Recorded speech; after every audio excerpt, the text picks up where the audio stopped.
नमस्कार दोस्तों, मैं वंदना यादव आप लोगों के साथ आ चुकी हूँ और आज हम करेंगे कक्षा 7वीं का पहला पाठ। हम पंछी उन्मुक्त गगन के वसंत भाग 2 में। तो चलिए दोस्तों, इसे शुरू कर लेते हैं। तो शुरू करते हैं हम अपने फर्स्ट पैराग्राफ से। हम पंछी उन्मुक्त गगन के पिंजरे बंद ना गा पाएंगे, कनक तिल्लियों से टकराकर पुलकित पंख टूट जाएंगे। अब भाई ये क्या बोल रही हैं? अब यहाँ पे चिड़िया बोल रही है कि जो हम जो पंछी हैं वो उन्मुक्त गगन, यानी कि हम गगन के अंदर उड़ते हैं, खुले आसमान में उड़ते हैं। जो पिंजरे में आप लोग हमें बंद कर देते हो, हम वहां पर गा नहीं पाते हैं। ठीक है। कनक तिल्लियों से टकराकर, कनक तिल्लियां किसको बोला गया है?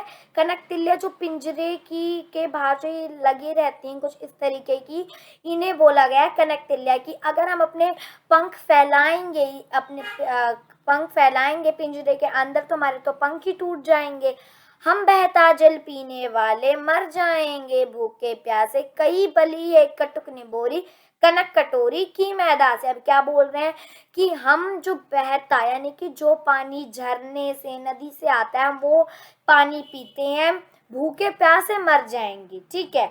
पर तुम्हारा मतलब जो तुम ऐसे देते हो, आगे देखिए क्या बोला गया है कि बहुत अच्छी है कटुक निम्बोरी, यानी कि कड़वी। कटुक का मतलब कड़वी, निम्बोरी जो नीम के ऊपर, अब भाई कोई फल लगता है, सेब, ठीक है, तो वो जिस पेड़ के ऊपर रखता होगा तो सेब का उस नाम नहीं, वो वाला नाम नहीं दिया होगा।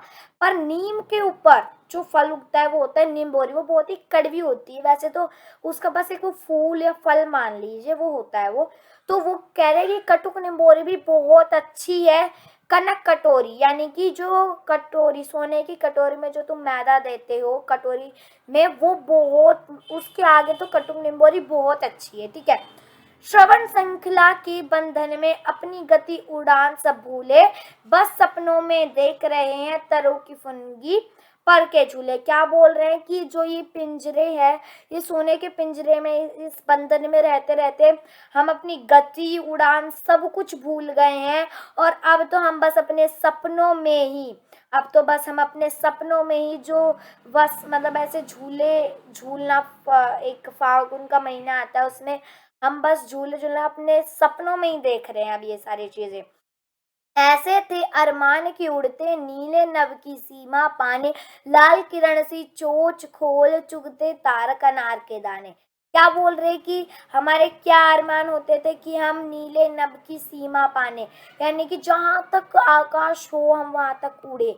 लाल किरण, यानी कि अपनी जो ये चोंच होती है इसे खोलकर हम अनार के दाने चुगते थे। मतलब कि इन्हें बिल्कुल अच्छा नहीं लग रहा है कि हम लोग इन्हें पिंजरे में बंद कर रहे हैं। तो ऑफ कोर्स सबको अपनी स्वतंत्रता बहुत अच्छी लगती है। होती सीमाहीन क्षितिज से इन पंखों की होड़ा होड़ी, या तो क्षितिज मिलन बन जाता या तंती सांसों की डोरी। देखिए अब क्या बोल रहा है कि होती सीमाहीन क्षितिज, यानी कि हम अपने पंखों से बोलते देखते कि भाई देखते हैं हम कहाँ से उड़े। क्षितिज, सीमाहीन क्षितिज का मतलब होता है कि आसमान का सबसे ऊंचा पार्ट। बोल रहे कि या तो हम वहां पे पहुंच जाते या फिर तंती सांसों की डोरी खो देते। मतलब कि क्या होता, देखिए कि सीमाहीन क्षितिज मिलन बन जाता, कि देखिए अगर हम वहां तक पहुंच जाते तो ठीक है, वरना थोड़ी सी सांसों की जो डोरी ये भी टूट जाती हमारी। जो उनके पंख हैं उनसे ये होड़ा होड़ी लगाते थे कि ये आसमान में ऊंचा कितना उड़ सकते हैं, मतलब और ऊंचा। इनका मोटिव होता है कि हम सबसे एंड, जितना आसमान का सबसे ऊंचा पार्ट है वहां तक पहुंच जाएं।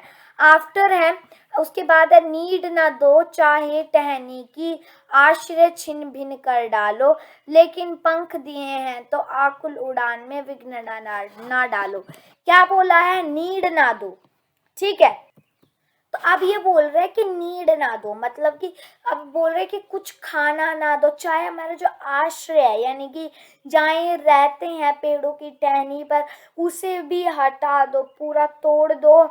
लेकिन जो हमारे पंख है, अगर भगवान ने हमें पंख दिए हैं तो हमारे जो आकुल उड़ान, यानी कि हम जो उड़ते हैं उसमें विघ्न मत डालो। ये किसने लिखा है? शिव मंगल सिंह सुमन ने। ठीक है, ये इनके रचयिता है, कवि।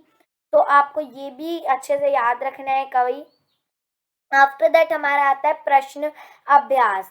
तो ये तो हमने कुछ पढ़ाई है, चलिए हम कविता से भी कर लेते हैं। हर तरह की सुख सुविधाएं पाकर भी पंछी पिंजरे में बंद क्यों नहीं रहना चाहते हैं। ठीक है भाई, अब भाई हर तरह की सुख सुविधा पाकर, अब भाई ये क्वेश्चन भी आता है कि हम उन्हें सारी सुख सुविधा देते हैं पर वो क्यों नहीं रहना चाहते। तो भाई सबसे मेन आंसर हमें कहाँ पे मिल गया है, देख कि यहाँ पे मिल गया है कि अगर वो लोग पिंजरे के अंदर अपनी पंख को फैलाएंगे तो जो उनके पुलकित पंख है वो टूट जाएंगे। ठीक है, और ये भी एक बात है कि भाई देखिए, अब उन लोगों ने एक लास्ट लाइन में बहुत अच्छी बात बोली है कि भाई जो ये है कि अगर हमें पंख दिए हैं तो हमारी जो उड़ान है उसमें विघ्न मत डालो, कि भाई ये पक्षी हैं, इनको सबसे पहले अपनी क्या होती है स्वतंत्रता, पर हम इन्हें कहाँ कैद कर लेते हैं, पिंजरे में, जो कि इन्हें बिल्कुल अच्छा नहीं लगता। इसलिए ये कोई भी सुख सुविधा इन्हें दे दो पर तब तक इनको इनकी स्वतंत्रता नहीं दोगे, ये जीवित ही नहीं रह पाएंगे। ठीक है, पक्षी उन्मुक्त रहकर अपनी कौन कौन सी इच्छाएं पूरी करना चाहते हैं। भाई पक्षी अपना स्वतंत्र रहकर उड़कर कौन कौन सी इच्छाएं पूरी करना चाहते हैं। एक उन्होंने बात बोली थी कि हम कौन सा जल पीने वाले हैं, हम बहता जल पीने वाले हैं।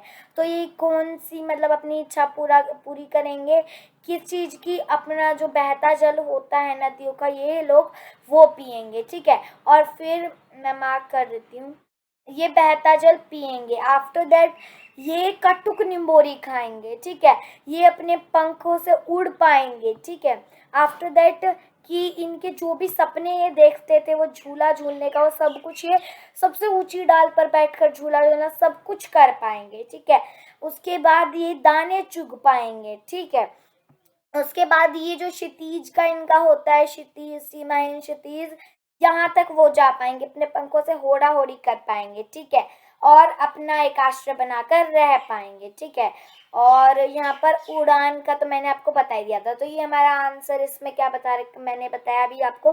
सेकेंड, अब है तीसरा, क्या है, भाव स्पष्ट कीजिए, या तो क्षितिज मिलन बन जाता है या तंती सांसों की डोरी। तो मैंने आपको वैसे तो समझा दिया था पर यहाँ पर मैं आपको आंसर के तौर पे बताती हूँ कि इसका आंसर क्या होगा। देखिए कि तो भाई देखिए, क्षितिज का मैं आपको ना मेन मतलब बता देती हूँ। इसका मेन मतलब होता है कि जो धरती और आकाश जहाँ एक दूसरे से मिलते हैं वो, और जो पक्षी मतलब कि देखिए, पक्षी क्षितिज के अंत तक जाने की क्या लगता है, लालसा रखता है। ठीक है, फिर चाहे तो वो किसी भी स्थिति यानी कि कैसे भी वो हो पर उनको वहां तक जाना है। ठीक है, वो सारी स्थिति का सामना कर सकते हैं। ठीक है, और वो चाहते हैं या तो आज वह क्षितिज का अंतिम छोर ही प्राप्त कर ले, अन्यथा अपने प्राण को न्यौछावर कर दे। मतलब कि या तो वो क्षितिज का मतलब जहाँ मैंने आपको बताया जहाँ धरती और आकाश मिलते हो वहां पहुंच जाए, या तो वो अपने जान निछावर कर दे। और वो क्षितिज तक पहुंचने के लिए कुछ भी कर सकते हैं, हर स्थिति का सामना भी कर सकते हैं।